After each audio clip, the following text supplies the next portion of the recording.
Meet Alex. He's a kid a lot like you. He's in the fourth grade.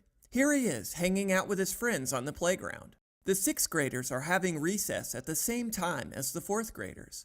One sixth grader, nicknamed Big Mike, is a big bully. Sure enough, Big Mike comes up to Alex and starts picking on him, calling him names and making fun of him. Alex is scared, but he knows what to do. He imagines he's a courageous superhero and runs to tell the sixth grade teacher about it. The teacher puts Big Mike in timeout and makes sure that Big Mike won't be allowed to play with younger kids for a while. Bullies are no fun, but did you know that you have to watch out for bullies on the internet too?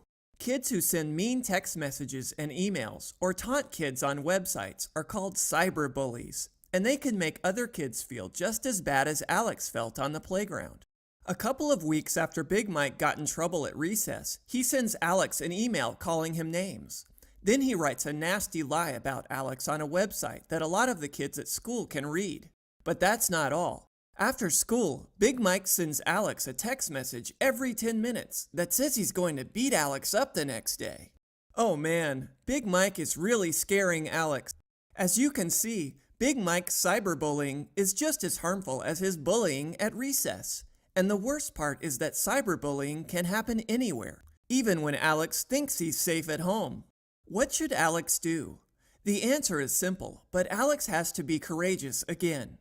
He saves the nasty email, the website posting, and the text messages and shows them to his parents. His parents contact the school and give the principal all of the evidence of Big Mike's cyberbullying. Now Big Mike is in even bigger trouble. This time, his parents are notified, and he's suspended from school. Cyberbullying is no fun, and it makes kids feel sad and scared. If a cyberbully targets you, be courageous like Alex and tell an adult, a parent or teacher, about it. It's the best way to keep the internet safe and fun.